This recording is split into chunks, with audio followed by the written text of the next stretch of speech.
All right, good evening, everyone. It is good to see everyone. It is Tuesday, February 21st, 2023. We are here for a couple purposes tonight. We're going to have a brief special called session of the Athens-Clarke County Mayor and Commission, and then our normally scheduled agenda-setting session, following which we are going to enter executive session.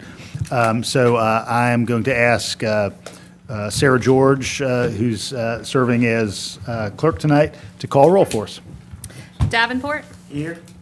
Taylor. Wright. Present. Fisher. Here. Kuehl. Here. Culpepper. Here. Myers. Here. Thornton. Here. Hamby. Here. We have a quorum. Thanks, Sarah. I appreciate it.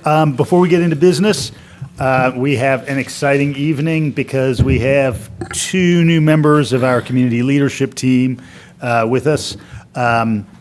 First, I would like to call forward Rick Parker from the Athens Housing Authority, who everybody knows here, and I would like to allow him to introduce Connie, whose last name he is going to pronounce correctly for us here in just a moment, to the entire group, because I know Rick has been such a stalwart member of this community, and we're going to have more time for conversation later about that. I know the same is going to be true of Connie. So Rick and Connie, thank you so much for coming down tonight. I really appreciate the opportunity for you to introduce a new member of the Athens Housing Authority team to the Athens-Clarke County Commission and to the public at large. Thank you, Mayor. I appreciate it very much. I'm here tonight to introduce the Athens Housing Authority's new CEO, Connie Staudinger. And Ms. Staudinger comes to Athens from executive positions at the Charlotte, North Carolina Housing Authority and the Alexandria, Virginia Redevelopment and Housing Authority. In both positions, she was the highest-ranking development staff person responsible for acquisition, planning, design, and implementation of all affordable housing development projects. She is uniquely well-equipped to grow and build on the efforts and accomplishments of the Athens Housing Authority, having developed more than $350 million in real estate projects. She was a pioneer in the first generation of affordable housing mixed finance deals and successfully orchestrated one of the first tax credit funded community buyouts in the nation. With more than 25 years as a senior development staff person, Ms. Staudinger was instrumental in the creation and implementation of multiple innovative public-private partnerships. Like here in Athens, the projects developed under her leadership have received multiple national, state, and industry awards. Connie also represented the affordable housing community by serving as the president of the Virginia Association of Community and Housing Officials. Prior to her time in Alexandria, Ms. Staudinger worked for various architectural firms and private developers, preserving and creating new affordable housing projects. Connie has earned an MBA and is a candidate for the doctoral degree in international business. She holds a Class A general contractor's license and certifications as a housing finance development professional and a project management professional. I believe the AHA board has made an excellent selection. Connie will be an asset to the authority and to this community. I look forward to the many achievements that will inevitably follow in the coming years. I hope that you will welcome her and continue to support the Athens Housing Authority's affordable housing efforts. So I present to you Connie Staudinger. Welcome. Thank you. Thank you very much. I don't have much to add to that, except to say Rick has been tremendous in his welcoming of me to this community, as have a lot of you already. And so I've just been here a short time, literally not even a week, and I already feel very welcome, and I really appreciate just all of the sentiment and warmth of this community. And I look forward to folding into it and as Rick said, building on with the tremendous efforts they've already done. Thank you all. Connie, we're so glad to welcome you to the community. Glad to have you here. I've shared with a few folks in the community already that among the multiple candidates for the position that Connie has moved into, Connie alone reached out to say, yeah, I'd like to learn a little bit more about the community. As a candidate for this position, could I sit down with you? This was over the winter break, and just learn a little bit more about the contours of Clarke County. And so I thought that spoke very highly to Connie's depth of interest in knowing about the work that she was getting involved in here in Athens-Clarke County. We're really glad to have you here. We're also lucky because Rick is on the hook to the Athens Housing Authority. Just a little while off. For a number of months, and so he's going to help us usher in the next set of work on the North Downtown project. So Connie and Rick, we're so glad for both your service, and Rick will be in conversation more, and Connie, we're so glad to have you in the community. Thank you. Thank Good you. to see you. Carol and I will be getting in touch with each one of you and setting up a time to go to lunch or to meet Connie personally one-on-one. So expect that over the next several weeks of a contact from our offices, setting up a chance to meet in person. So Thank you. thank you for giving us this time this evening. Appreciate it, Mayor. So glad to have you here. Thank you. Bye-bye. And friends, not only do we have a new executive director at the Athens Housing Authority, but a close partner is our own Housing and Community Development Department. And so I'd like to ask Manager Williams if he could introduce Roderick Wallace, who's our new Housing and Community Development Director. Thanks, Mayor. And I'll ask Roderick to come up as I'm giving a little bit of an introduction, and we'll ask him to share a few words with the commission. But I'm very pleased to introduce to you tonight Roderick Wallace, our next Housing and Community Development Director. Roderick comes to us most recently from Atlanta Housing, where he was the Director of Community Development and Neighborhood Revitalization. Before that, he worked in the city of East Orange, New Jersey as a development executive. And prior to that, back in Atlanta, he was Director of Public and Private Partnerships for the DeKalb Enterprise Alliance. He has an MBA and a BS and a number of relevant certifications. Comes to us well qualified and ready to go. Welcome, Roderick. Thank you, Blaine. Good evening. Good evening, Roderick. Good to have you here. That's a very tough act to follow in Connie, but I will tell you this. My claim to fame, if I may indulge you just for a moment, back in 1994, I was coming from New York, and there was this gentleman here you might know the name of Billy Payne, ran the Olympics. I was working as a bond arbitrage researcher on Wall Street. They needed a bond arbitrage researcher here in Atlanta. He said, Rod, come on down. He brought me to Athens. I said, wow, this is great. I wish I could bring this to Manhattan. So he kept me. I worked for the Olympics, worked in Atlanta, and I am here tonight to say I am a willing servant. Really glad to join you, to be part of what's happening in Athens-Clarke County. I look forward to working with you and truly, truly believe that this time frame in which you have to make decisions in terms of what you might not want Athens-Clarke County to be is now. And I'm here to help you every day, remind you of that. So. Well, Roderick, we're so lucky to have you as well, and glad to have you take over the ship. It's had a temporary captain steering housing and community development for some months. I know Andrew Saunders is glad to be able to return to his primary role as our Central Services Director, and we're so lucky to have you with your wealth of knowledge, and I'm glad for you to get the opportunity to enjoy the community that we love so much, and it's fortuitous that Connie's coming into her role at the same time, because I know the pair of you will be working together quite a bit. Absolutely. We met yesterday, and we're looking forward to working together. Great. Thank you all. Thanks so much for being here. You touched on it, and I just want to make sure that my gratitude is heard for the staff of Housing and Community Development in this transition, as well as an outstanding job done by Andrew Saunders, who has he has shown an amazing capacity for understanding some of the more complex issues at HCD. But more importantly, he's really supported the staff there, and I think helped the morale in general. He's made some excellent hires that Roderick will inherit and to carry the flag. And so I'm really grateful to him, and we couldn't have done it without him.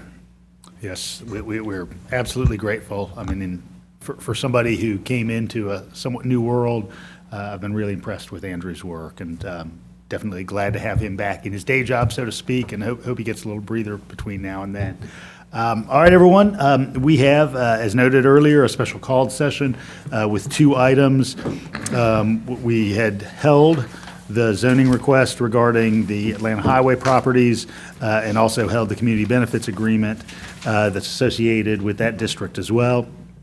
I will ultimately be calling for a motion to hold those items, but we do have an opportunity for public input, and then our external counsel, Dan McCrae, is on the line following that if commissioners had any questions as well. So is there any public input on old business items 1 or 2? Obviously, they're related. If so, please come to the podium, state your name, and you have 3 minutes. And as is the case for all public input, the light will turn green when you begin speaking, yellow when you have 30 seconds remaining, and red when your 3 minutes has expired. Thank you. My name is Michael McClendon. I live in Princeton Mill off South Lumpkin Street. I want to make 3 brief points about the mall redevelopment project. First is, if this project was affordable, we would not be here tonight. It's not affordable in the private sector sense. The only reason it's affordable on paper is because the citizens of Athens-Clarke County are being asked to pony up $189 million, which the developer will use to finish the project. $62 million of that goes to housing, $48 million of that goes to interest. And if you add those two numbers together and you divide it by 99 affordable housing units, that means Athens-Clarke County taxpayers are essentially paying over $1 million for each affordable housing unit. That's not a good deal in any sense of the word. The second point I'd make is I've sent you 3 memos from a taxpayer's perspective in looking at the documents and looking at what's been said in meetings. I want to thank the 4 commissioners who have responded and acknowledged those documents and asked questions. I do thank you for that. Those memos that I sent raise factual, substantive, and material issues that have not yet been addressed. And no one from Athens-Clarke County has answered my questions, which are reasonable questions any taxpayer who's being asked to pony up $189 million would ask. And by the way, that $189 million compares very favorably, if not over, what we're collecting in splosh for some of the year splashes that we have. So this is not inconsequential. And the third thing I would ask is that you spend some time being proactive, communicating with the public. I have been entirely unimpressed with the way Clarke County has gone about this. It's almost like this is a secret need-to-know project, and only certain people have a need to know about the details of the project, such as paying $48 million in interest and spending over $1 million per unit for affordable housing, because in practical terms, that's what it comes out to be. So I would ask you to do as Mr. Griffin did in the comprehensive plan. He held town meetings across Athens-Clarke County. He briefed the comprehensive plan, gave the background about it, the rationale, the process, and then he conducted a question and answer session where people could ask questions and get straight answers or be told, we'll get back with you, and he did get back with people. So thank you very much. Thank you, Mr. McClendon. Is anyone else here to speak to any of the items on tonight's special called session? All right, hearing none, we'll move to commission discussion.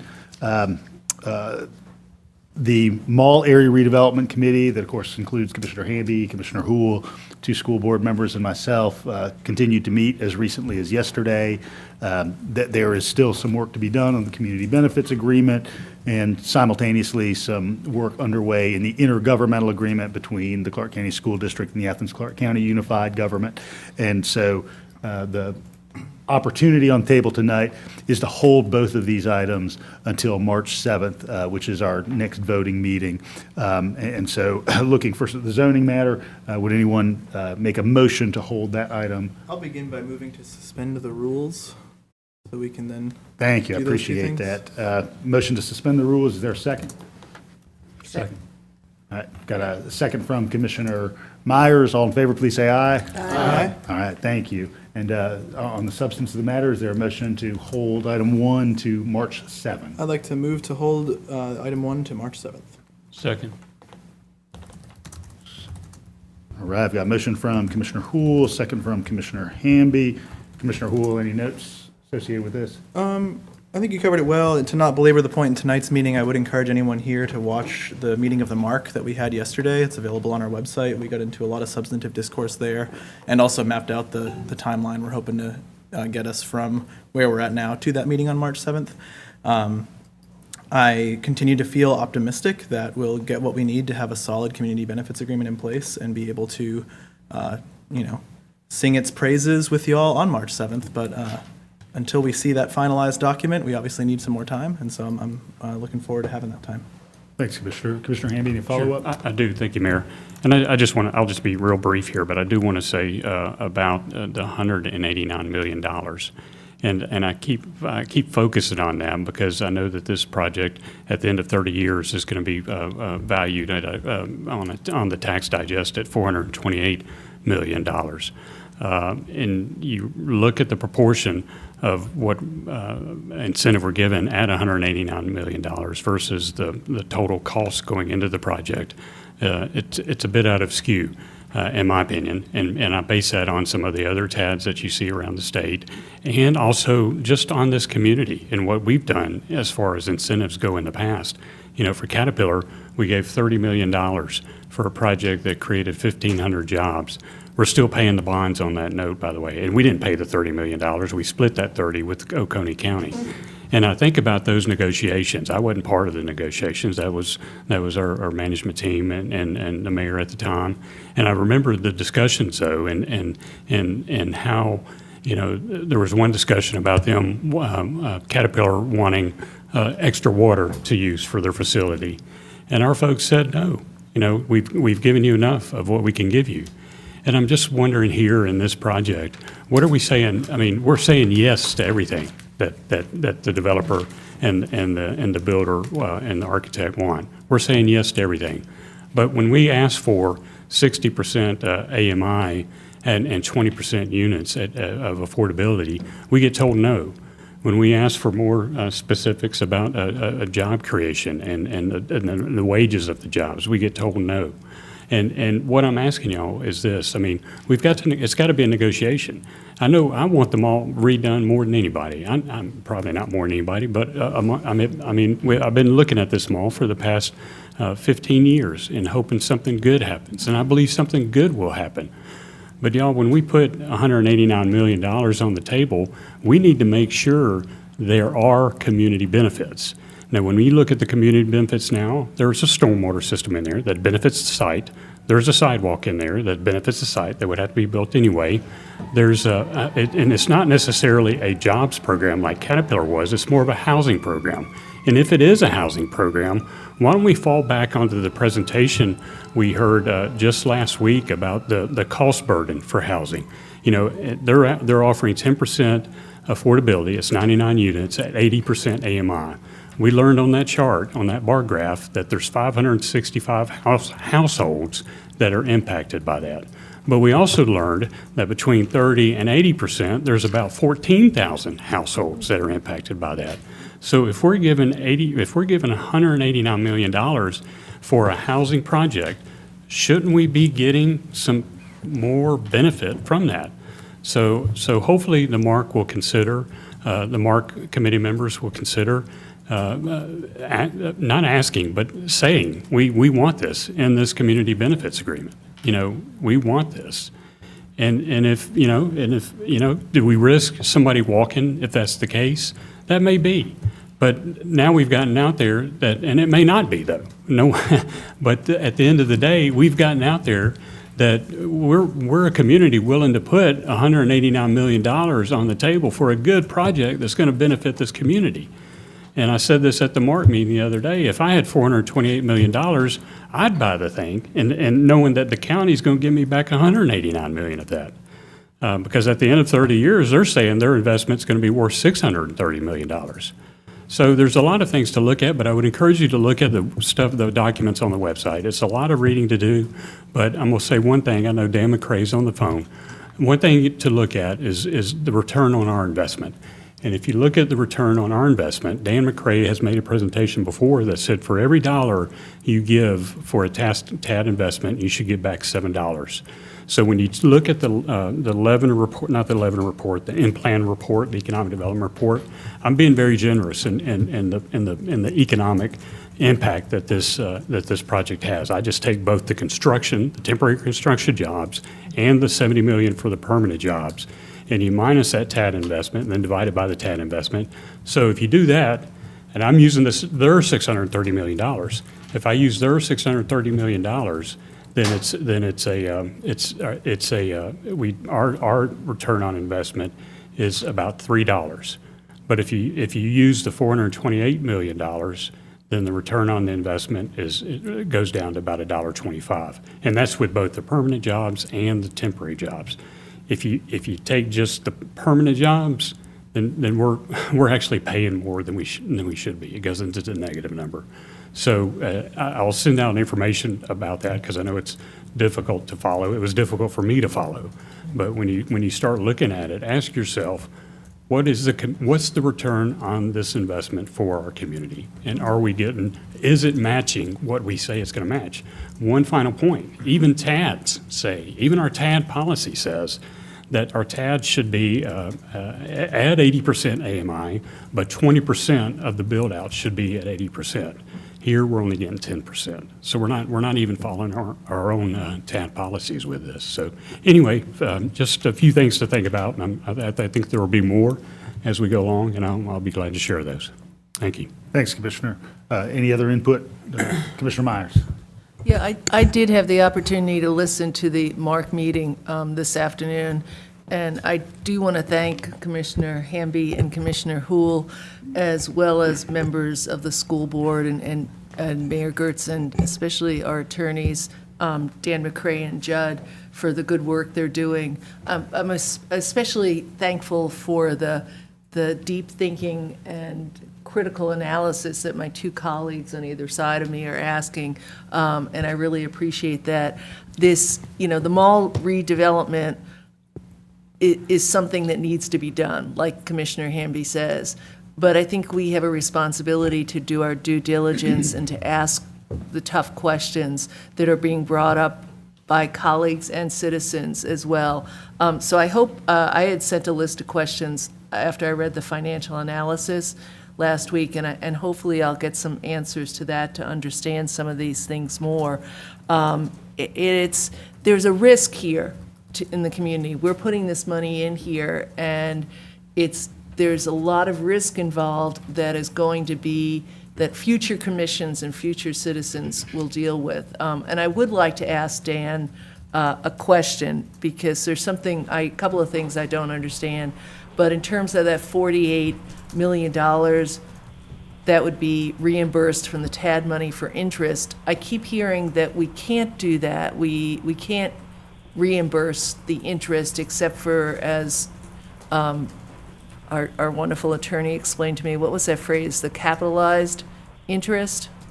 Judd, he's busy in his computer. Yeah, that's correct. So can you explain how much of that $48 million has a possibility of being reimbursed? And if a bunch of it isn't, why is it being included? That's one thing I don't understand. And then there's another easy number thing. I know this is probably really obvious, but what the difference is between the cost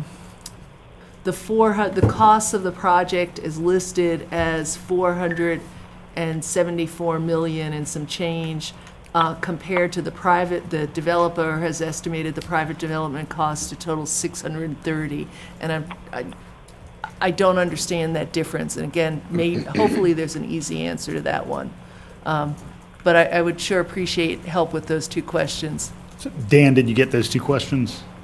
I did, and I'll be glad to respond. On the interest question, as I've mentioned before, one thing that's a little unusual about this project is that we don't have a lot of clarity, a lot of details about exactly what the developer's going to do and exactly what they're going to expend money on. So we've had to incorporate safeguards and checks and balances into the document. One of those safeguards is the verification agent. Now, it's not that common for a deal like this to have a verification agent. And the job of that verification agent is to look at the developer's submission of requisitions for reimbursement and determine that they're qualified under the agreement. And the agreement has a long list of things that makes a cost ineligible for reimbursement. And that's where you can't say now how much of the $48 million because you don't know. But when a requisition is submitted, it'll be screened. And the way to look at this so-called interest, and it's not just interest, it's transaction costs. I mean, transaction costs on a project finance deal can be a big number all by themselves, but the question's about interest. So the answer is, it depends on how you look at it. And I've written a lot of legislation. I never get to vote on any, but I've written a lot. And I can tell you that the provision that deals with this sort of thing in the Redevelopment Powers Law was written from the perspective of the local government. When it says interest, it's talking about our interest. If we borrow money, if we issue TAD bonds, obviously we have to be able to use TAD funds to pay the principal and interest on our borrowing. But if you're the developer, in my opinion, it doesn't work that way. If the developer spends some money, and I'm not going to deal with extreme cases, maybe it may be this, maybe that, because those are dealt with expressly in the document. The document says if the developer spends money, it has to, among other things, be an expenditure on something that is a hard cost that adds to the tax digest of the TAD, or a soft cost like interest that adds to the tax digest of the TAD, or its public infrastructure.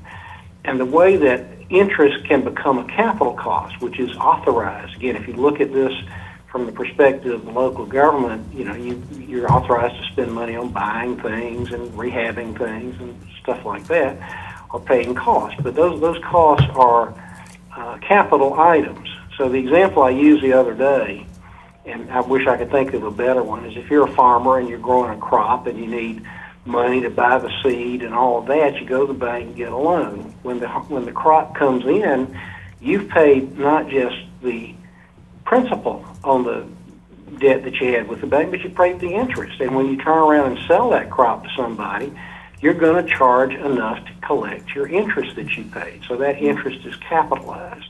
It's that situation where the developer can make a legitimate claim if he satisfies all the other requirements, and they're numerous, for an amount to be reimbursed. But it's not likely to be a line item for interest or anything like that. It's likely to be a line item for streetscape or building a building or something like that. So in terms of creating a wide moat between the developer and the money, it's there. And in terms of the requirements matching up with the Redevelopment Powers Law about what you can do and not do, that's there. And I got so wound up I forgot the second question. Could somebody remind me what it is? That's just a difference between the $474 million total costs on, I think it's mentioned on page 6 of one of these documents. Sure, I can respond on and that. the 600 that, The $400-odd million is the number that our financial consultant, David Corbin, came up with based on his scrubbing the data that the developer provided. The developer's number, and this is just a guess, more than likely is the result of some study that he had some economists do where it projected the upstream value of all of this based on those numbers that economists do. But the reality is none of that matters. There's two caps in the document. One is the $182 million number, which is based on the developer's original ask. And again, he never hits that number unless he has costs that qualify. And the other is, unfortunately not 15%, but 29% of the actual project value as determined at the time, not by some economist using assumptions, but by our local county board of tax assessors valuing what's on the ground there. So if, everybody will be excited, including me, if the assessors say the fair market value is $600 million, but if it's $400 million, it's $400 million. It's whatever it is according to the assessors. And, we have, believe me, we said no more than once to the developer over just these exact issues. And I think we've come up with a document that's got, again, superior checks and balances to anything I've seen in a document, and we don't even have the benefit of validation in the course of bonds like a lot of deals have. So, but those are the answers, and I hope that's clear. Yeah, that's helpful. And that's over the 30 years, right, of the payback for that? That's right. And, I haven't seen them all at the end of 30 years. It was worth $600 million. They do tend to deteriorate unless they're maintained, and even if they are, 30 years is a long time. So 30 years is the maximum. That's what the developer asked for, and that's what's in the document. And then also the money that we're putting into that TAD bucket, from the increased property value, that's based on what our present millage rate is. Is that correct? That's a more complicated answer. The short answer is that the tax allocation increment base, which is the value we're using now to calculate taxes, you continue to use that so you don't lose the current income stream from the taxes. But I think many years ago was the case that you couldn't change the millage rate, but you can now. So if the taxing jurisdictions increase or decrease the tax rate, then that will be reflected in the taxes that are collected and that go into the special fund. And now, not all of the taxes that go into the special fund are available for this deal. There's property outside the footprint of the project that is available for local government use. So our hands are not tied by the redevelopment powers law as regards millage. Right, but those little charts that had like 2%, 2.5%, 3%, what growth, those are all, and how much would be collected are based on what our present millage rate is.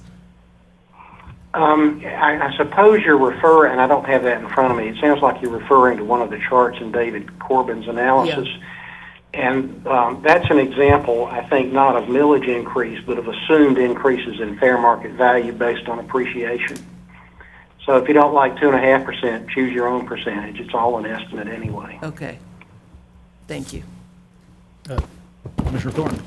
Dan, in the first question that Commissioner Myers asked, you used the term of, and I listened to all your questions and I lost mine. There was a term you used, and it sounded like a person or persons that kind of what was it? What was that term? I keep forgetting the name. Verification agent. What is it? Verification agent. Verification. The verification agent is like an auditor. In this case, there's not one named in the document, but it's likely to be an investment banker, a financial advisor, somebody who understands this world. But he's going to look at the requisition with the supporting documentation. He's going to look and see if it matches up with the requirements of the document and to make sure that the numbers all work. And if he has any questions, he's authorized by the document to call on, consultants, economists, outside legal if needed, and that's all at the expense of the developer. And the reason that we have that is because of these questions that are being asked. We don't have the answer today, but before any money goes out, we're going to have the answer. Thank you. Got Jesse, then Mike. Yeah, at the risk of repeating myself from other meetings that weren't in this room, since we're getting into it, I feel like I maybe should speak a little more on this. I think the first thing I want to get into is kind of the big question here is this a good deal? Right? That's really what we're trying to figure out, right? And what's taken quite a while at this point, I think, is for everyone on the mark to really understand a lot of the financial analysis. Of course, we're waiting for that to come in, to understand how does what we're looking at in terms of our investment compare to what we could consider average. When we talk about what the developer is expecting for their own return on investment, does that compare to average? And I think what we've learned is that what we're being asked to pay into this is certainly quite a bit above average. But that doesn't necessarily make it a bad deal inherently, right? So what would make it a good deal is if it is an above average amount to pay because it's of an above average amount of difficulty to develop this site into something good, and or if we're getting an above average amount of return, if the community benefit that we're getting is much better than we might see elsewhere. I think to some degree, we can learn from elsewhere what might be a good deal, especially like, we're talking about affordable housing. Commissioner Hamby really raised up some good points about what's happened elsewhere in Atlanta, and while that's a different market, maybe we can, learn by comparison some of what's happened there and how we can apply that here. But some of it's just unique to what's happening in Athens and what's happening on this site. I think one of the things that stuck out to me in yesterday's meeting was when Mr. McCrae said he's not aware of a TAD being used to redevelop a mall anywhere else in Georgia. And so, that in and of itself makes this different than if you're turning a multifamily housing project into a bigger, better, more affordable one in Atlanta. It also seems like we're probably the first in Georgia to have a transit station, that multimodal station, which is essential to expanding that service countywide and to achieving success, not only for this project, but for people in West Athens to be able to get around effectively to alleviate the traffic concerns. The youth force facility, that youth development project, I think this is probably the first thing like that. Similarly with the child care facility, I think it's definitely worth emphasizing that we're looking at a way above average conversion to green space from asphalt. It's not just sidewalks, there's a lot of multi-use path through here. So there's a lot of like above average benefit. Ultimately, whether that's worth $189 million is to be determined. I think in part by us just having to do, as our school board member Linda Davis had said, we have to do a little bit of analysis just on what we think is a good deal for Athens. What does Athens need? And to some degree, I think we can determine a good deal by those comparisons, but to some degree, we're just going to have to qualitatively figure out whether these things can be converted into that dollar figure and make sense to us. May I have just like 2 more minutes? Is that all right, consent, everybody? another It'll couple be the minutes. last I speak on this. This is in District 6. Another thing that I think is important to underscore with TAD money is that this is money that only exists if the development happens. We're not just pulling $189 million out of our coffers over 30 years that we would have, So when we talk about how to spend it, we're not spending money that we otherwise get. We're spending money that's only there if this development happens. So, kicking that money back into the project to make it happen is kind of what a TAD exists for. And that makes the nature of this different than a lot of other things, including, when we think about our inclusionary zoning policy, the incentive there is that's in place because we're trying to get developers to build on their own more affordable housing, and the benefit they get in that case is greater density. They get to build even more units and get more profit from those units. Well, in this case, instead of providing that incentive, we're providing the TAD incentive. So it's just kind of a different calculus.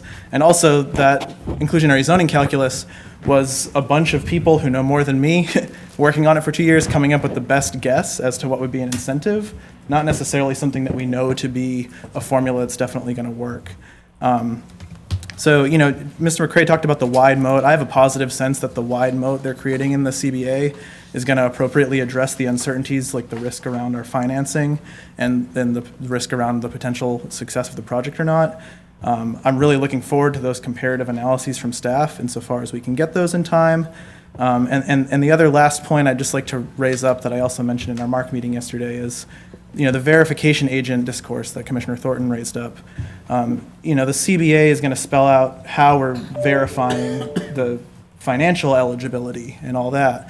I think we do have some work to do to figure out how we're going to ensure accountability for the non-financial provisions of the CBA. So, we've already spelled out through our inclusionary zoning ordinance how HCD will monitor affordable units, and so we're understanding that to be the mechanism for that community benefit. But for other things like the youth development facility, the child care, the minority and local business contracting and what kind of wages they're paying, those are things that we're going to have to find a verification agent for, essentially. And I'm hopeful that we can build that into the CBA in such a way where, even though we might not have all those people or departments identified by the time we're executing the contract, we're at least making clear that this body is going to identify one that will then do that work. So with that, Hopefully that made sense. I know that was a lot. There are hundreds and hundreds of pages for people to review if they want. Thanks, Commissioner. Commissioner Hamby? Sure, thank you. And I've just got a couple of points here, and it's all about the math, y'all, really, at the end of the day. It's about the math and the community benefits and what we're trying to get out of that. I will say this, the 29% is based on their number of $630 million. It's not based on our number and the consultant's number of $428 million, which if it were, the total TAD would be at still 29% at $124 million. And 29% is going above the 15% TAD allocation that we normally get. And we're given it for a big project. But I would say for this, and I would say for in comparison to other TADs, you look at the comparison, and I hope we do things that are good for Athens. But we've seen in presentations day after day about affordable housing, meeting after meeting, retreat after retreat, that we need help with 60% AMI and above, or even 30% AMI and above. And we're not taking the opportunity to do something about it with this project with $189 million. Are you kidding me? And then the other thing is, if we're doing something for Athens, some other places I've seen, they do offer more economic development, more jobs, more retail. A lot of the other TADs involve a lot of retail. When you involve more retail, you involve more sales tax dollars for the community. Sales tax dollars aren't part of this TAD. They're not getting any sales tax dollars, but they are eliminating retail space that could go towards helping our sales tax base. So they're not doing that. They're in the economic development, the job production. There's a lot of construction jobs that are going to happen with this, but once those are gone, then you just have a few 300, 500 retail jobs or restaurant jobs, which we've seen don't pay that much. And part of those retail jobs are also coming. That number is also coming from the existing Belk employment, which I imagine Belk maybe have 7,500 employees. I don't know. I would imagine there's maybe that many there, but I guess we just have to ask ourselves, at the end of the day, is this $189 investment, this incentive, shouldn't we be asking for more? And doesn't this community deserve more based on the situations we have in this community, the PowerPoints we see week after week, and passing all those bean bags at the retreats and everything else. I mean, we've got to do something. We can't just be talking about it. Let's actually do something. And if these folks don't want to be at the table with us to help us solve this problem, then maybe they're not the community partners we want. Maybe somebody else along there who recognizes that, hey, we do have a problem with affordable housing, and we're going to help you solve this. Then let's do it. And maybe these folks will, but I don't think so far they've said no. But we need to push back. And I hope Commissioner Houle, I know, has been very adamant about affordable housing. I hope he'll stay strong on this, because this needs to happen and make it happen. So thank you. Thanks, Commissioner. Any other questions? Again, Dan McCray is on the line, if anyone would like to query him on any of the elements of this. All right, we've got a motion and a second to hold this item until March 7th, 2023. All in favor, please say aye. Aye. Are there any opposed? All right, similarly, again, item 2, and we've gotten into discussion of this, is the community benefits agreement that's parallel with the rezoning. Obviously, many of those community benefits are embedded in the zoning matter itself and have been since that was first presented in early December. Is there a motion to hold this until March 7th? I'll move to hold the zoning item until March 7th as well. Second. All right, I've got a motion from Commissioner Houle, second from Commissioner Hamby. Any further questions or input? We've already done public comment.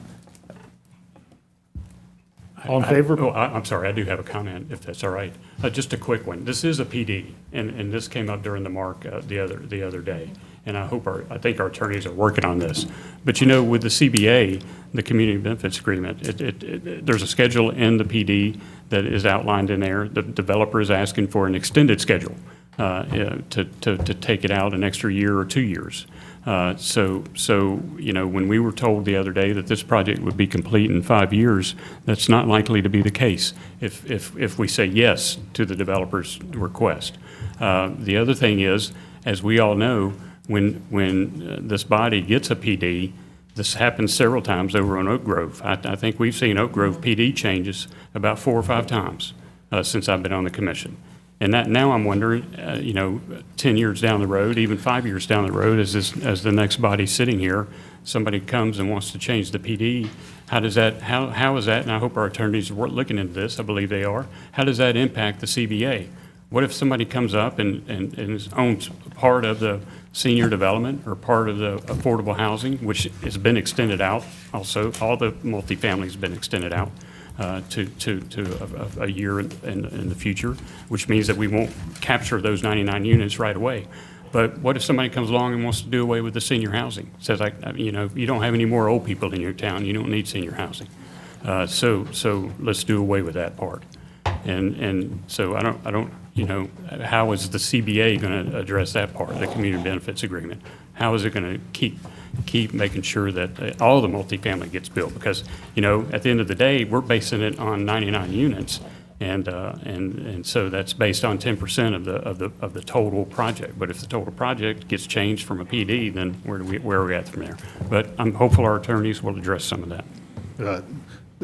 Thanks for that, Commissioner. And I know that part of what our outside counsel, Dan McCrae, and Judd are working on is to ensure that there's a trigger within any modification in that plan development that also brings the community benefits agreement to us too, so that those two are locked together rather than disparate elements. Any additional input? Commissioner Houle? Yeah, 2 things. I mean, these are good points that Commissioner Hamby's raising up. I wanted to clarify the developer's latest timeline that we did get late, and that's part of why we're, not ready. Did push parts of the phasing back from what was in this initial draft of the CBA, but the end date for the last thing to be complete is still the same. So I think that's just certain things might, if we were to go with this latest schedule that the developer gave us, some things would be allowed to take longer to get completed than the initial schedule that staff had generated, but the end date overall would still be the same. And then I think to Commissioner Hamby's point about this being a PD, but PDs can be modified. We had discussed at length in the Mark meeting, and I'm hopeful this will make it into the CBA too. The current language of the community benefits agreement had it so that any amendments to the PD would automatically amend the CBA as well. And we talked about changing that provision so that minor changes that would occur, but major changes would have to come back through the Mark for approval. So they couldn't just eliminate senior housing in the PD and then be able to still adhere to the CBA. So Yes. hopefully that's an extra safeguard to that issue that Commissioner Hamby is raising, because it is, I think, certainly a valid concern. But yeah, one thing I guess I'll also say, to the jobs point, one thing that's been, I think, made pretty clear from the information we've gotten to date is this is not a jobs project. This is a project for a lot of things, and there will be jobs involved. But when we talk about investing in something like Caterpillar or Boehring or Ingelheim, like we've done in recent years, those are jobs-based public investments. And this is not a jobs-based public investment, even though there is commerce involved. It's an investment in other things, I would say. Commissioner Hamby? Just real quick, it's not a jobs program, I'll admit that, but it's a housing program. And if it's a housing program, we can't get the 1,500 jobs. So let's get something to address our housing problem here in Athens. Let's make it at 60% AMI at 20% of the units. If it's not a jobs program, then what's the point of doing a TAD? If it's not a housing program either, which it's not at this point. Any other input? All right, there's a motion, a second to hold until March 7th, 2023. All in favor? Aye. Any opposed? All right, hearing none, entertain a motion to adjourn special called session. So moved. Second. All right, I've got a motion from Commissioner Wright, second from Commissioner Fisher to adjourn. All in favor, please say aye. Aye. Any opposed? All right, thanks, everyone. We are going to move on to our agenda setting session and rules public input. Did you want a motion for us to enter executive session at the end? We're actually going to do that as part of this, but yes, thank you for noting that. rules of public input are the same. We will have several opportunities for public input.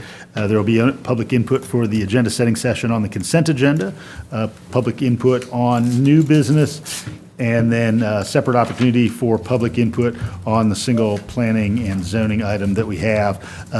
First order of business, I want to call for the commission to see if any commissioner would like to remove an item from the consent agenda first, before I call for public input. I'd like to remove number 2 just for a couple questions. Right. Any others? All right. So I'll now call for public input on the consent agenda, and so those are items 1, 3, and 4. Is there any input on the consent agenda? Again, those are items 1, 3, and 4.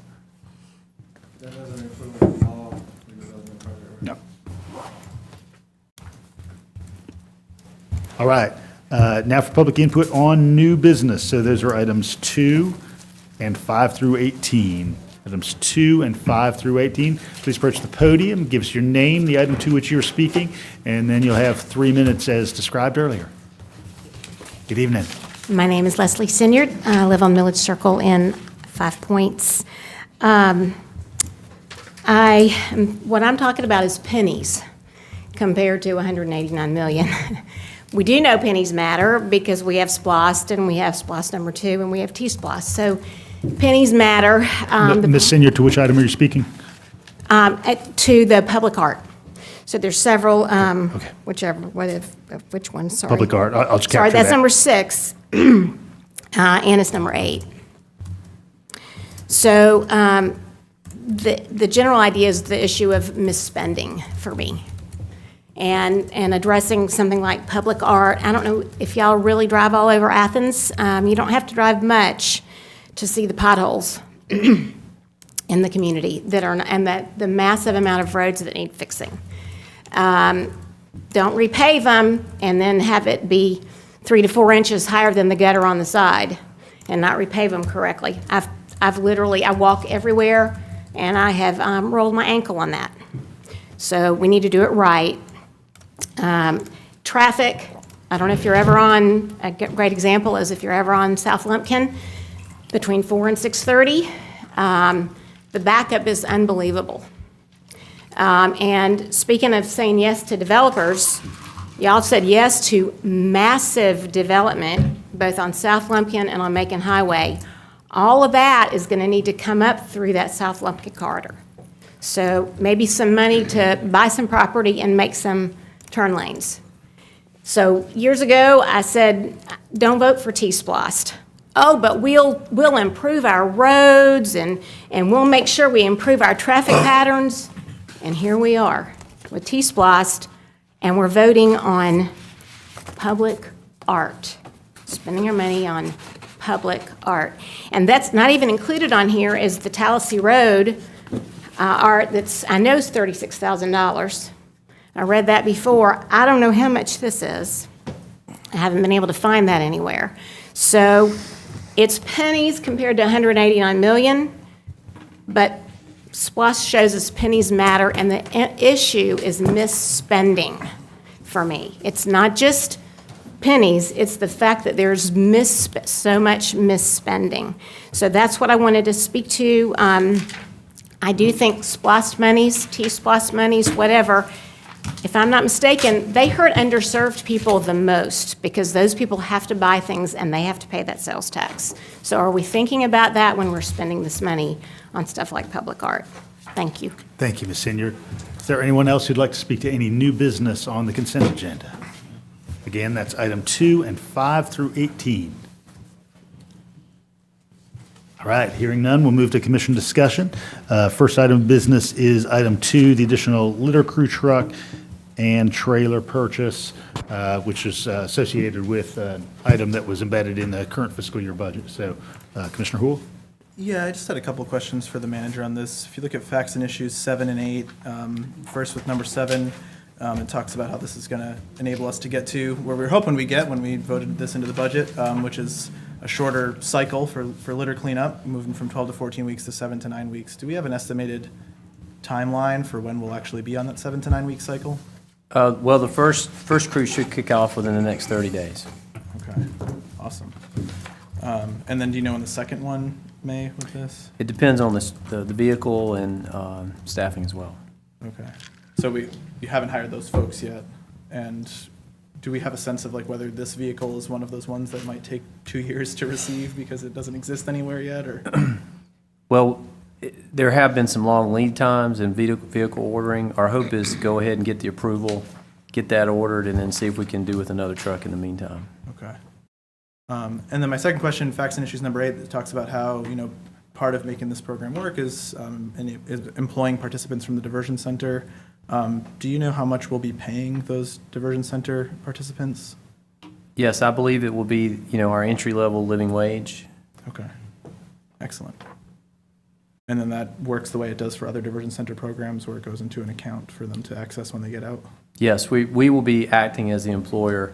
We're grateful to the employers in the community that help give our diversion center participants a chance at building a career, and we're just becoming one of those. Fantastic. Well, that's really good news. So for folks who are, sometimes really good stuff happens on our consent agenda. I don't know how many people are talking to me about litter all the time. Litter is a huge problem in this community. The response I've given a lot, besides trying to set up community cleanups, is, we'll put some money in the budget for some crews. And that's some good news that we're finally going to see those crews on the road. First one, within 30 days, and then hopefully another one as soon as possible after. And also that, when we talk about these issues of recidivism and the high incarceration rates and things in our community, and also issues around living wage, that we're going to be paying a living wage to people who are in the diversion center doing this work. And then also I'd point to that same facts and issues number 8.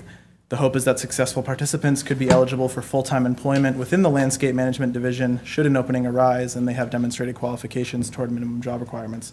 So when we talk about pipelining people out of our carceral system into quality jobs, I mean, this is exactly that, and I'm really proud of this agenda item. So thanks, and with that, I'd be very happy to keep it on consent. Thanks, Commissioner. Any other questions about this item? All right, move this one back to consent. All right, next item is number 5, the proposed Home American Rescue Plan allocation plan. We, of course, discussed this at our recent work session. Any commissioner input on this item? Move to consent. Everybody okay moving this to consent? All right, 5 will move to consent. All right, number 6 is the SPLOST 2020 Project 19 Bishop Park improvements. And in conjunction with that, SPLOST 2011 Project 21, the public art program. Of course, we've had as a policy of this government for more than a decade that 1% of a public-facing SPLOST project budget goes toward public art. Commissioner Houle? Yeah, if I may, there's actually a question about number 5. Happy for it to be on consent, but just there was a question I'd raised up in the work session, and if staff and their agenda report could give us a response on how permanent supportive housing will be built into the RFP for that, that would just be helpful for me to understand. I know we talked through a lot of the elements of that. Thanks. Thanks for the question. I have a question. On 5 or 6? 5. On 5, go ahead. Yeah. So with 5, can you tell me, we're spending about $1.3 million on affordable housing. How many units is that going to yield us for this community? In this application, we're not, I don't know if we can answer that at this Or in the point. presentation, I saw where we were spending $1.3 million on. That's part of what we're proposing in this allocation, but we don't have that equated to a number of units at this point. Oh, okay. I thought in the presentation, 5 to 10 units was. Well, I don't know exactly how many, but yeah, it's not a lot. The money doesn't go a long ways when you're trying to create units, yeah. Right. And it's all dependent on the proposals that we receive. Okay, just trying to make a point about something. Commissioner Houle? Since my colleague has brought this up, and I do remember 5, I don't know about the 10. Is it too late to kind of pull this off? I really need to think about this one. We can leave 5 off consent. Yeah. That's fine. We'll leave it on new business. All right, so moving to 6, Bishop Park. Consent? Consent. Let's do it. Everybody I want okay? to pull that one off, too.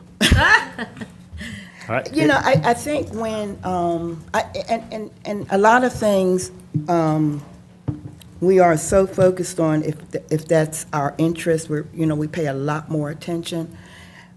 But when people speak, I just need to make sure I understand our options a little bit. And we've heard somebody, so I'm going to actually ask you to pull off 8 also. Because when people speak to us, for me, all of you are probably geniuses and can get it. I need a little bit more time to look at it. That's okay. Any other questions about 6? Commissioner Houle? I'll just provide a comment. I hear Commissioner Thornton's point. I think it's perfectly valid. Happy to leave this off consent. I do think we moved through a lot very quickly, and there's a lot of good stuff to talk about. But in defense of public art, I think in addition to thinking that contributes to a sense of place, and we being an artists community also helps support people that make Athens what it is, I also would like to point people to a number of studies that have been done that show the economic benefits to communities that invest in public art, and that sense of place and the quality of a space that one experiences by having art in it has economic boons in terms of the types of business you can attract, the degree to which people want to move there, and the value of those homes.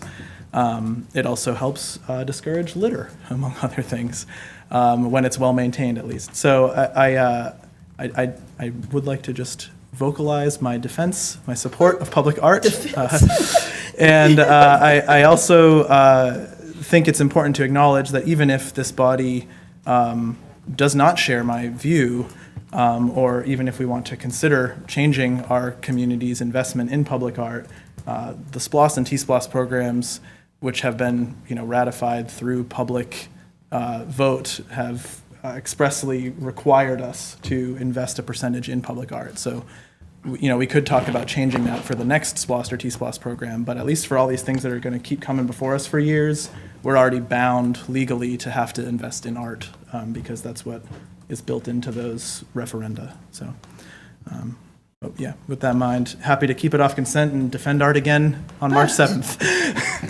Thanks, Commissioner. Anyone else before I have to return to Commissioner Thornton? Commissioner Fisher.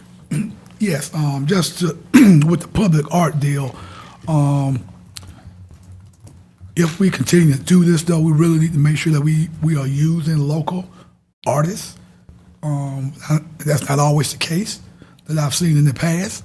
So if we're going to be true to promote art, we need to really look at local artists who's doing some of these things, and I haven't seen that in the past.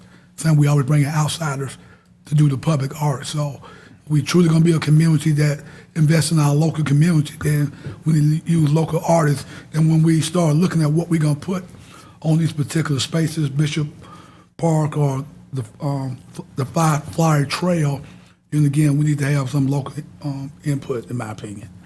Attorney Drake, I know sometimes the question of local procurement around artworks has come up in the past. Are there any notes worthy of identification now about that general prospect of prioritizing local artists for these projects from a legal standpoint? I know you always want to be concerned from a procurement standpoint. I have not actually researched that matter since I've been here. I think you're talking about the concern about prioritizing local because it violates procurement practices. That's emerged in the past. I think that's something you have to be concerned about. I would be happy to take a look at it, though, to make sure, see if we have. And I don't want to violate anything, but what I'm saying, though, we still should look at, if local artists are actually putting in for the RFPs to do these jobs, hopefully we have enough of them around to do those type of things. So again, I just know in past, we have always brought in outsiders to do some of the art for us. Yeah, and sometimes parallel with what you do within the employment framework, you do a lot of outreach to try and get to those folks who you want to be applicants for these positions. So that may be some of what is fertile ground for conversation. Commissioner Wright? I wanted to comment on just because it's relevant for a couple topics here, the public art and the criteria for judging that. I was on part of that with a couple of the ones that were in my district last year, and it's a blind assessment. You don't know the name of the artist. You don't know where they're from. They're presenting their idea. and examples of previous work done. Now, obviously, if they showed something previous that we know who did it, you can't hide that.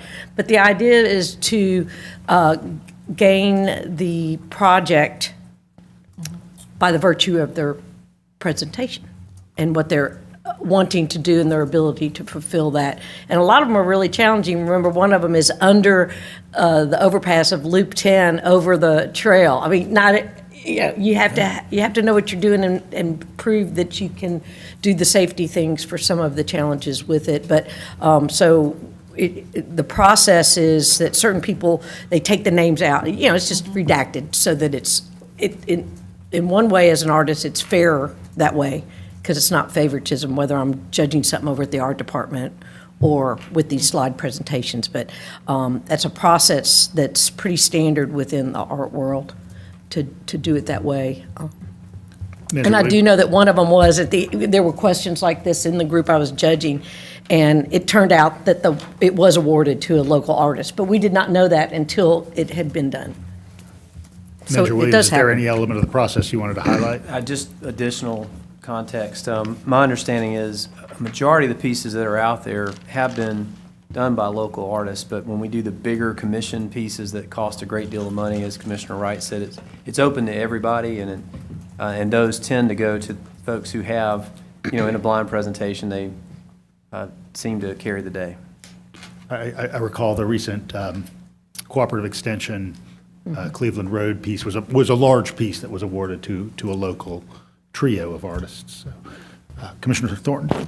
I'm not going to defend myself, Commissioner Hull, but I do, it's not that I disagree, but I think we need, and one of the things that you said, which I agree with, we may have to go through this because this was what was agreed with the T-SPLOS, the 1%.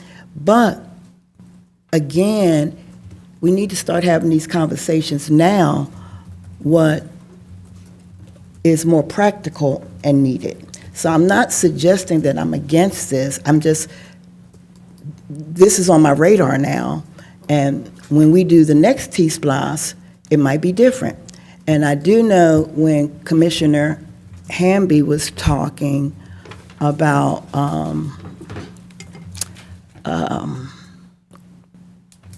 the mark, and he was talking about years later, folk may not want to do this no more with the seniors and, no more seniors.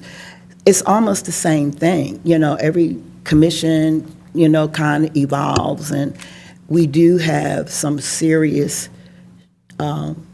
street issues. So, no, I definitely support community art, and I definitely think that we should find ways that we can invite more local artists.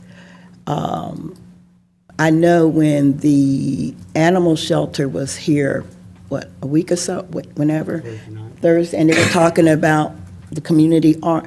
I've seen them advertise on Facebook for the first time, and people like Broderick, Ronnie Hall, they were all getting text messages. So maybe Michael Martin, I think I saw it, but that was the first time I've ever seen them advertise that we're looking for people to apply for this public art in a social media context. So some of it also may be how we market this. How do we reach the people that we know may be an artist that may not know the process and not be familiar with that. So some of it I think is marketing, word of mouth, but I was really excited to see that on social media, and people were just naming folk. Now, whether they apply, that's a whole nother thing. And my next question is for Manager Williams. When we're talking about the procurement process on these, to me, this would also, is there a relationship with the procurement process and the disparity study? Or could it be? Yes, yes. So the disparity study is what's required to be undertaken to determine if there has indeed been some past discrimination in procurement policies, which then, as I understand it, sets the commission up to use that as a basis to create any type of preferential procurement policy. And I guess that's another opportunity once we get to study. And so the things that I'm talking about, I'm not trying to flip the scale tonight, but I am trying to build a list of things that we can, when we go on our next retreat, when we are meeting, that we need to put on our radar.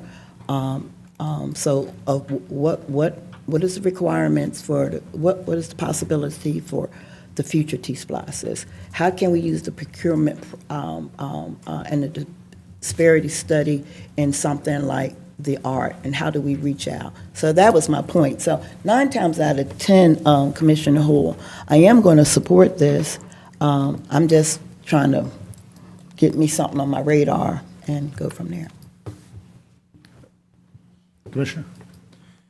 Yeah, just a couple things briefly. You know, I had similar concerns when I first came on the commission to what my colleague Commissioner Fisher brought up, and got educated in some cases quite boldly by a few artists in town about some of the stuff, and it changed my view a little bit. The Athens Cultural Affairs Commission and the Leisure Services Arts Division, I think, have done a lot to support local artists through these projects, and that's not to say that they can't do more, and I bet they probably even have ideas about what more they could do.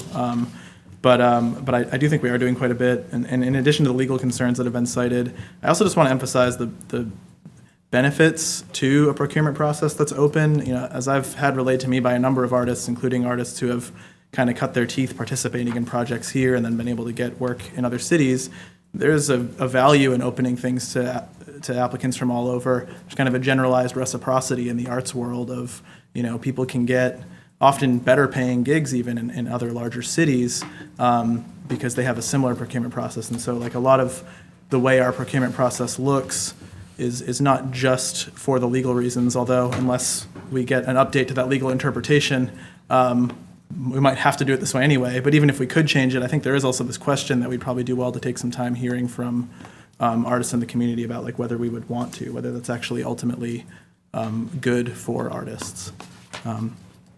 So I'm not attached to any of this as it is, just trying to share the information I've gotten to date on it. And to that end, I recall getting some memos from staff on this. This is probably like a year or two ago. But if there's a way that also in our staff report, you know, those past memos could get aggregated and to kind of maybe a response to this conversation, I think that would be really helpful. And also if our Leisure Services Arts Division or ACAC has any ideas about what else we could do just to have in consideration as we move forward through the year and through the budget process, I would welcome that to be part of that memo as well. Thanks, Commissioner. All right, we're going ahead and move on to item 7. And of course, we recently saw a work session discussion of the improvements anticipated for the animal shelter. Consent. Any questions? Consent on the animals. And for the puppies. We appreciate our folks at Animal Services, and thus we move their proposal for the SPLOS program to consent. All right, item 8 is another piece of art, this one on the Firefly Trail. Any further art-oriented input? I like it. So I can be consistent. Consent, I'm fine. All right, and we'll leave this off consent, just given the kind of general theme. Okay. Commissioner Thornton? Okay, I'm good. All right, item 9 is the Classic Center Arena food and bar equipment services. Of course, you don't want just an empty building, you actually want functioning kitchen equipment in that building. And as we saw, of course, in the presentation, while some of this has to be cash flowed, you know, ultimately it all fits within the approved budget for the Classic Center. Commissioner Houle? Yeah, I just wanted to point out items 8 through 10 still have to be determined all over them, so I don't think they're eligible for the consent agenda at this time. That's correct. Even though they look good in their draft form to me. Any other questions about 9? All right, moving on to 10. This is the converged network system, basically both the hardwired and Wi-Fi components of the Classic Center Arena. Questions about this item? It's got to be determined. Yeah, we've still got to put it out to bid, so yeah, we'll have to leave it off consent, but maybe an easy motion next time. All right, moving on to 11. This is 1125 Newton Bridge Road. This approval of a public pump station and force main. Manager Williams, quick question. I think we discussed this privately, but I did go out to look online at the site. I believe this is a prospective project that has not gone through the planning and zoning process. Is that correct? I'm seeing Planning Director Griffin shake his head. That'd be yes. Okay. All right. Thanks, Brad. So just heads up, this is a project that we have not seen that this would be attached to. So Commissioner Fisher. Why the developer has reached out to me about that project, which is in my district. So if that project gets approved by the planning commission, it'll be great to put that out there. Have a pump station out there for, and for future development moving forward. So, of course, you're on our road. Yes. There last week and looked so. Yeah, and just historically, one of the things we've sometimes done is held these until that zoning approval happens. So that may be something we want to contemplate on the March meeting. Any other input on this item? All right, we're going to roll on to item. We're going to keep that off consent. Yeah. And I'll point out, too, that that's very close to where the new food bank's being built as well. Yes. Yeah. That's right, just across the street. Item 12 is the LRC report on the special events ordinance. As LRC Chair, Commissioner Myers, would you like to make any notes about this one? Sure. The mayor had asked us to review the current downtown festival zone pilot guidelines to determine whether there need to be, whether we could enlarge the area. And basically, at this point, the answer is that we need to further explore what's happening. There haven't been enough events so far. And there was then a move to take the pilot ordinance and make it into a permanent ordinance so that we wouldn't have to worry about it running out, but also have it come back for us at our next year's work at the beginning of the year for the LRC to get more input on that.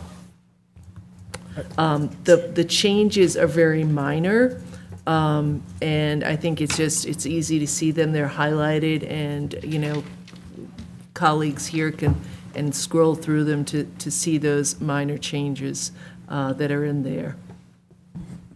Any other input on this item? Consent, and if anybody has any questions, there's 5 of us that studied this, or more. And I do think that people who didn't get it at first got it because of that detail dive we took.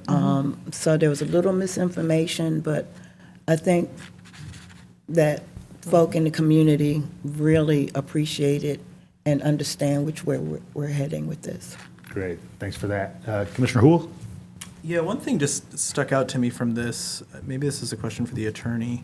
I thought I recalled from our committee discussions that we did not want to have, this is in the very last section of the ordinance, H, violations, that we did not want to have the language around having to be convicted of an ordinance violation, that we were affording the manager's office some discretion around the things that are outlined in that section without someone having to actually have gone through an entire court proceeding and get convicted.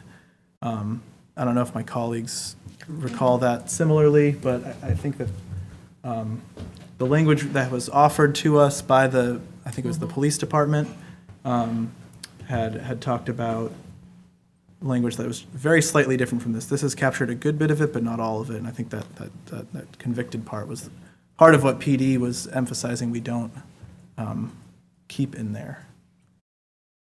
Would you like staff to, through management, follow up on that? I don't remember that, but maybe another attorney in the office dealt with that, but I'll be happy to look into it. Yeah, I think it was Attorney Haines that was in the meeting, so, yeah. Okay, so I guess maybe leave it off consent just to look for that. Okay, sounds good. Any other input on that item before we move forward? All right, also, at the recent work session, we discussed wages, and so this would affirm the sheriff's market survey and allow implementation of the new pay scale. That, of course, would mean that At the next year, everybody would then get a raise from this new point rather than starting where they've been. Any input on this item? Consent. Manager Williams? If you do approve this, then these adjustments will go into effect the next pay period, I understand. And then, I think you were saying, Mayor, if there are any subsequent raises approved by this body, then they would also be eligible for that as well. That's right. So, so where do those funds come from? Does it just come out of general funds or come out of sheriff, budget? These will come out of general fund, I believe. And do we know what the impact would be, cost-wise? $100,000. Okay. And it's really prorated for the rest of this year. So in addition to that, it's a $400,000 commitment for next year that you're sort of making when you take this vote. That'll come through when we do the budget, though. Well, yes, that's right. You'd have to approve the budget, but ostensibly, if you approve it now, that would be pretty Setting a much new pay scale. a fixed portion of the pay scale for these folks. Okay. Commissioner Houle? Yeah, I was just curious. I know that a few folks from the sheriff's office were at our work session on this. Did they send any correspondence to the manager's office on their opinion of this agenda item? Like, did they feel supportive, expressing support or criticism? The sheriff, he needs to speak for himself, but he told me that, that he does not, at one point he did agree and then he doesn't agree with what this looks like now, but he said he would not stand in the way of raises for his people. Okay. But that was some time ago, so if you're genuinely interested in that, you should ask him. Okay. I'm very happy to do that, but maybe so that we're sure everyone's hearing the same thing, would your office be able to reach out to his and just ask for a response clarifying their stance on this agenda item in advance of the next meeting? He's made it clear to me. So you're not having to speak for him, right? So that he can just send us some kind of a memo, maybe? He's made it clear to me. I mean, this was something that the sheriff asked you for, and you budgeted the money, and then we hired a compensation consultant to do a market study, and this is the results of the market study. And so we're coming back to you for approval. Keep that on consent? I mean, the sheriff has told me that he's not going to be satisfied until these deputies are paid the same as police. And staff would maintain those are different jobs, as the market indicates. And we had a lengthy work session on that where I think pretty clear. I'm very familiar with the work session and everything. I just thought it would be worth it perhaps for us as a body to have something from the constitutional officer who's directly affected by this item in mind when we're voting on it, since we haven't had any correspondence from him since we've had that presentation. But I'm happy to leave it on consent. I'd always identify that sometimes you're fully satisfied, sometimes you're completely unsatisfied, and there are a lot of stops in between. So, And even if we vote on this or put it on consent, or if we support this, during budget season, when we're sitting down listening and could the sheriff come back to try to get what he could he do that during budget season? The constitutional officers and independently elected officials always come to us at budget time. Okay. And so that's a recurrent opportunity. Okay. I'm going consent. Okay. All right. 14 simply uses a new software to manage our pavement maintenance program, given the challenges with the prior one. Everybody okay with consent? Okay. All right. Mayor, if I just might, please. not to belabor that. Go right ahead.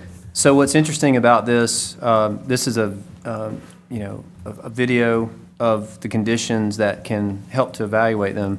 And you'll note in the agenda item that they're going to capture a lot of other infrastructure pieces like curb and gutter, sign.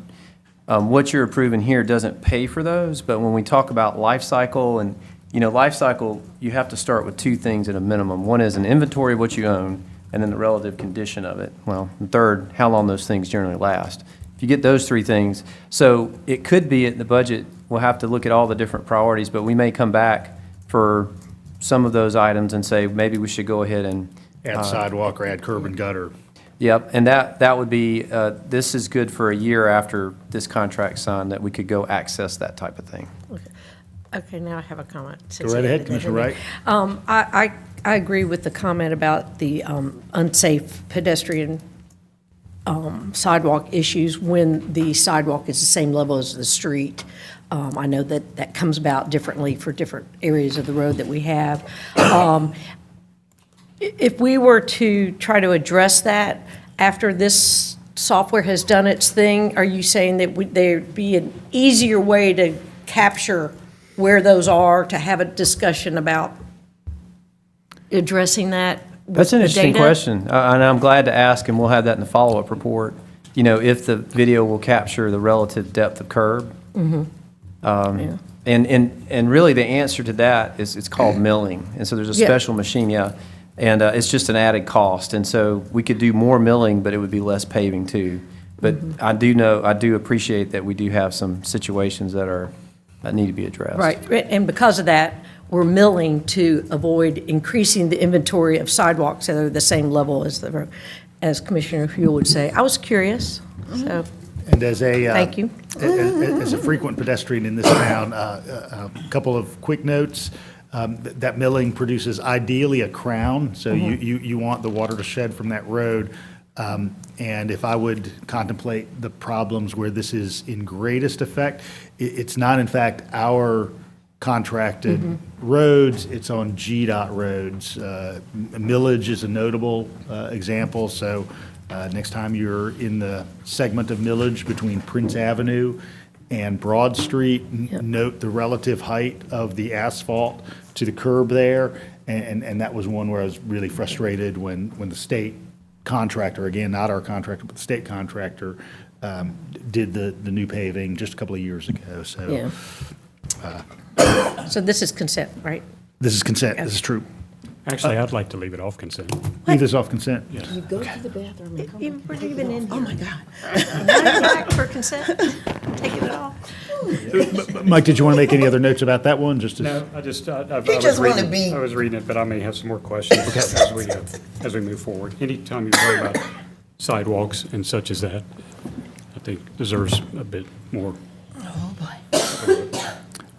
15, I sent some correspondence to everyone that this proposal is to take the policy that we approved just a year ago and make just a single modification to modify the current policy, which says that somebody has to have been departed 3 years before a facility could be named in their honor, to 1 year. And so that would be the substantive change. I'm consenting. Well, we don't have it yet. We can pull it off. And if we you've got read it text in one front of at a you. time. I've read mine. I've been pushing for this forever. I've read mine. Yeah. I'll pull it. I'll pull it. Yeah, no, we'll leave it on discussion, and this is the first time some new members have seen this, so I'm all we'll excited. leave this on. Let's see, 16 is title only. This is going to be a RAISE grant application. The RAISE program was the program that will be funding the North Avenue corridor upgrades, and this corridor, Hawthorne, we'd applied for a previous grant regarding, you might remember, a number of months ago, and so this is simply shifting that project to the RAISE program, as we didn't achieve that grant. Mayor, is that federal money? That is federal money, yeah. So this is, so the RAISE program had been variously named by prior federal administrations in Washington. It was the Tiger Grant at one point, it was the Build Grant at another, and so each administration puts their own little stamp on it with a new acronym. And it received additional funds through the Federal Infrastructure Program. So it's a program that's been in place for about 15 years, but just with more money in the program, and thus more grants that are received nationally across the state. All right, let's see, 17 is the Classic Center Special Tax District. I think we talked about this before, but Attorney Drake, if you just kind of outline that briefly for us. Yeah, I hope to have something for the commission to look at next week. I'm talking to Paul Kramer tomorrow, but this would only apply to those parcels that the unified government have conveyed or are in the process of conveying to the Classic Center to provide development revenue to help pay for the cost of construction of the Classic Center Arena and other infrastructure improvements related to that project. and potentially pay off the cost of a loan, a TIFIA loan that the Classic Center would be getting hopefully in October to help them pay for 48% of the cost of building the parking deck. And so that's what this would do. Since those parcels will benefit directly from the construction of the arena, it would justify a special tax district. And currently, there's not any improvements on these tracks, so it shouldn't be a problem for any other taxpayers. I know that commissioners who've been here are aware, but I want to make a little more explanation so everyone understands. This is the property behind the Classic Center Arena where there is no development. Paul Kramer is trying to enter into a development agreement for the development of these parcels, provide revenue through a ground lease to provide for the cost of the arena construction. I think he was here the other night, may have reviewed all that. I give too much detail? It's perfect. Any questions about that? So in some ways, it's a little bit like an enhancement to what we already experienced through the Downtown Development Authority. All right, 18 rises out of some work we did at our retreat just a couple of weeks ago. We of course, spent an afternoon kind of engaging around our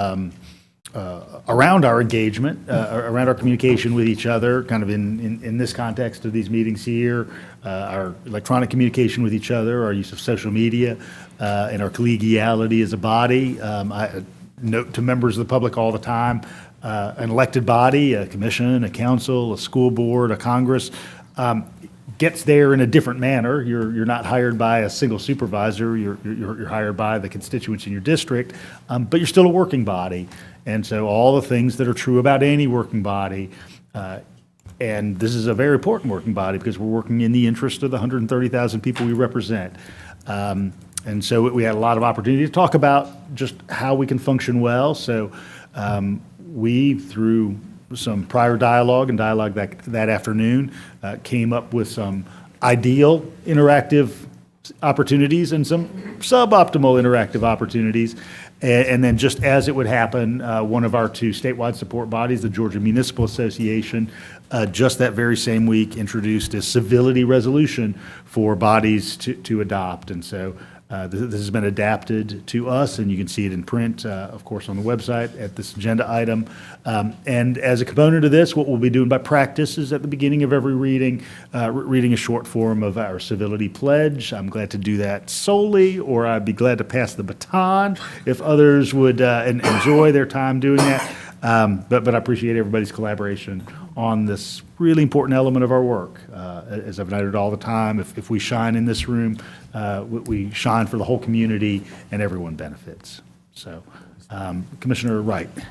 Yeah, I wanted to kick off the discussion on this from the retreat because I thought we were also going to capture some other things, not as much as a rule of the commission, but that we had talked about when we started implementing the 3-minute chat time versus 5 a couple years ago. And I thought that we were going to come forward with this topic and have some areas where we don't have the 3-minute timer added. Was that just, did that not get enough traction in the retreat for us to want to do? So historically, we do rules of the commission at the beginning of every annual cycle. No reason we can't do those on an interim basis. And so, when we make public input right now, during the agenda setting session, we don't time commission input, for example.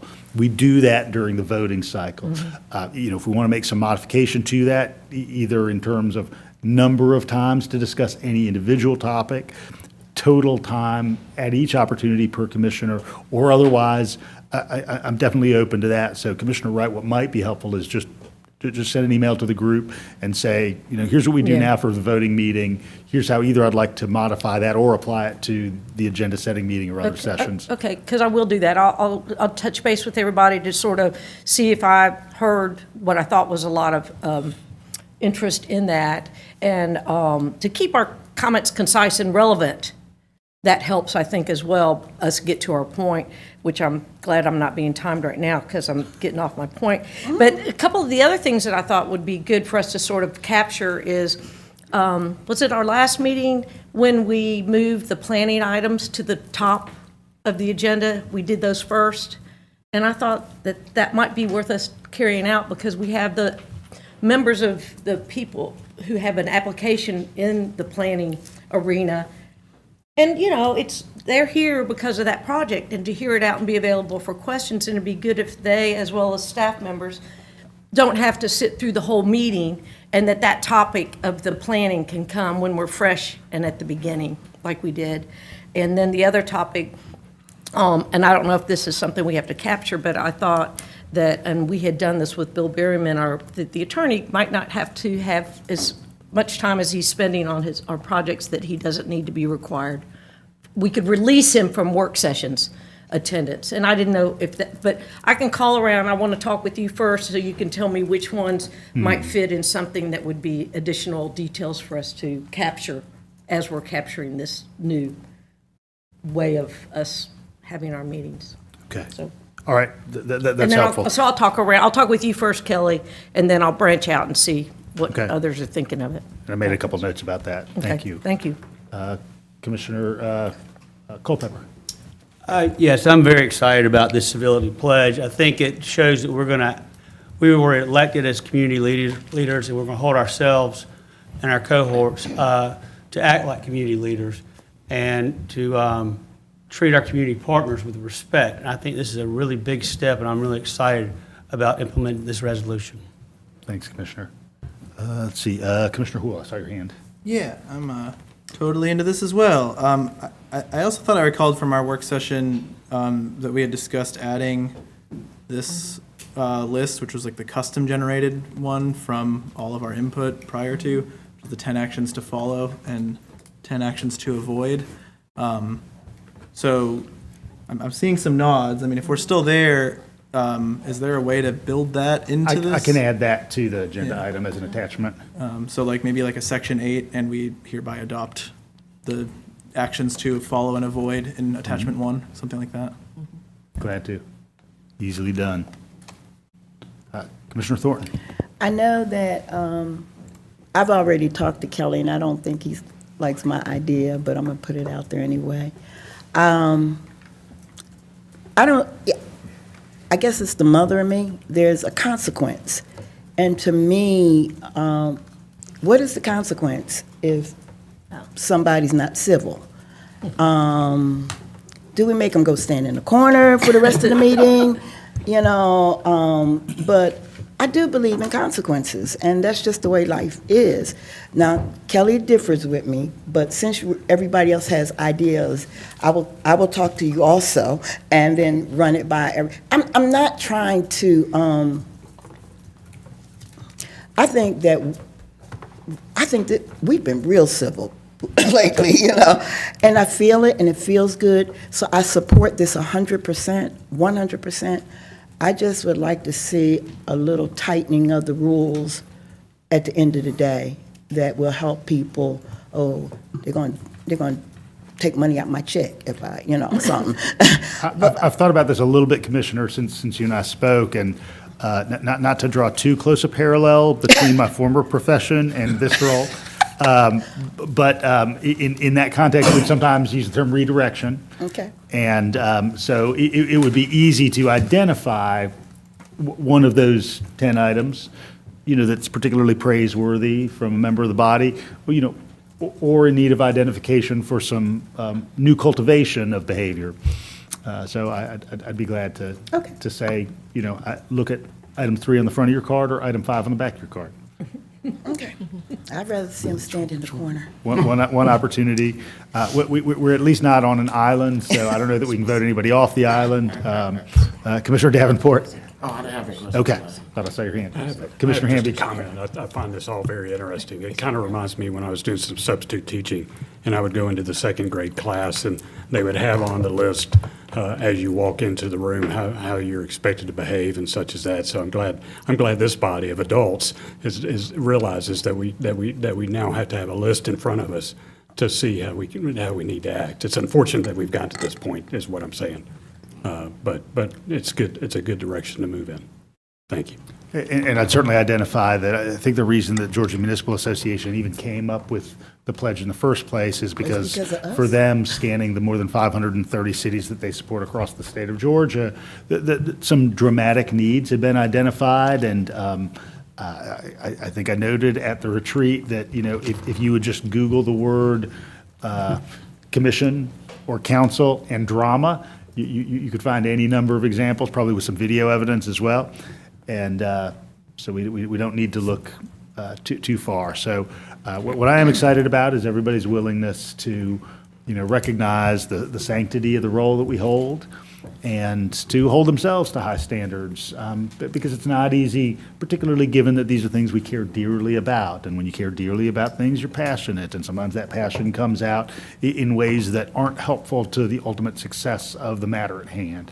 But I think the greatest success we can do is to continue to work together, as early colleague of mine, then Commissioner Lynn noted.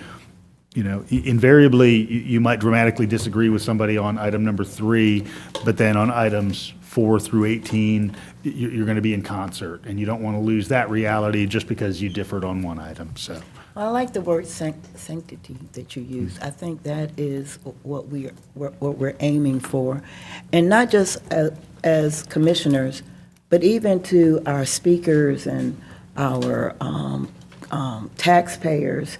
We want to offer that same type of civility all the time. That's right. Not all the time. And of course, we want to extend that to, everyone with whom we engage. Yeah. We often have staff members here, management, the attorney's office, outside counsel, and all of those are important. Okay. All right? Yes, sir. I'm going to bring some attachments and a slight amendment, kind of given the discussion here for the voting session. All right, I think we've got one planning and zoning item. Brad, we're going to use the screen for that? Yes, sir. All right, so I'm going to shift. Okay. Okay.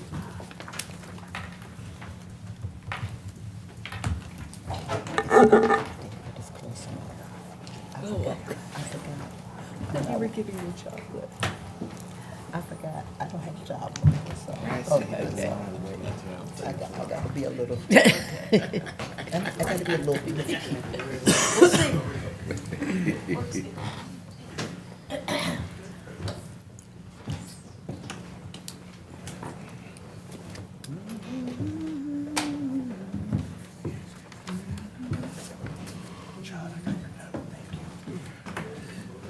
All right, so we've got, again, a single planning and zoning item tonight.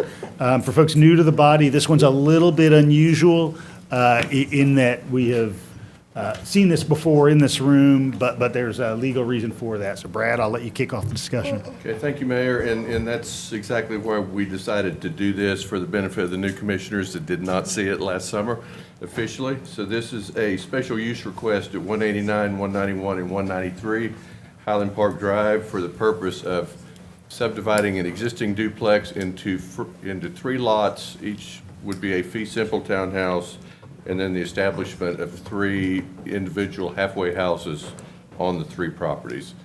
The conversion, as I mentioned, there's no site modifications other than what's been made to expand for some parking and some tree removal. No changes to the building. And as I mentioned earlier, the creation is for 3 new halfway houses. Special use within our zoning ordinance in the RM zone. It is along Highland Park Drive here, that's just southwest of Cedar Shoals. Current and future land use nothing would change here with that. You see the special use. The existing, that's really almost an as-built. There has been some expanded gravel to the back, and how they would delineate between 3 individual properties to create those 3 halfway houses. The existing structure, and again, as mentioned, this will not change. Planning Commission recommended that it be approved. It's consistent with future land use map and zoning. There is the community need certainly for this type of a use in our community. And then we would need to work through the permitting. Now, for the benefit of the new commissioners and why we're here doing this, state law requires us for any zoning change that involves a halfway house to go through the normal zoning process. You hold the required public hearing before your elected body. That occurred at your September meeting.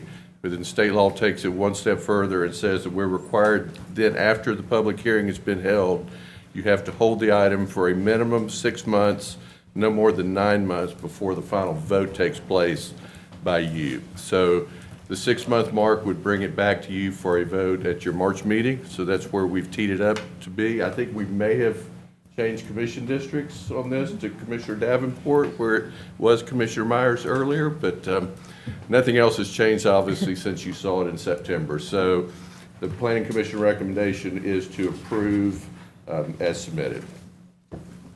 Commissioner Davenport, I'll start with you. Any input on this? Yes, it's now in the Great District of number 1, but there are other there are other similar homes in the area similar to this, so I see no real issue. There have been some complaints of residents in the back, but it's a wooded area in the back, and I don't see any real issue with approving this. Any further input on this side? Well, I'll just follow up that Mrs. Church had reached out to me during the holidays, and we never sort of met up, but I've just recently reached out to her again and copied Commissioner Davenport on that to go by and visit. I will report that none of the neighbors did follow up or have any issues with what evolved during the time period.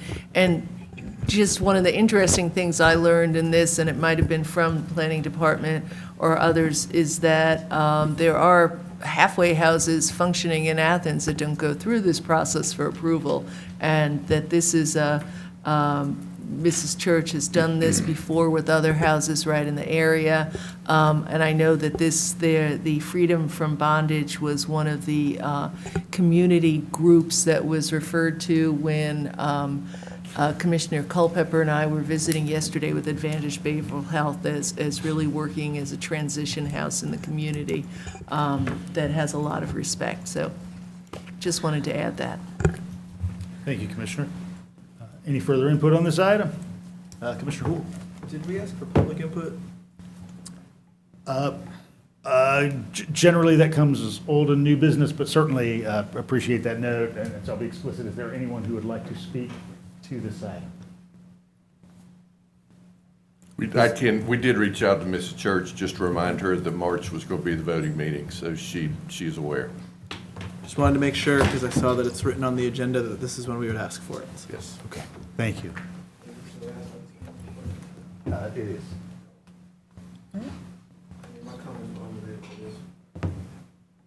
It's only the voting meeting that we have unrelated comment. All right, I would entertain a motion to adjourn upon conclusion of our executive session, which will involve discussion of documents not releasable under open records and a property lease, purchase, or disposal. So moved.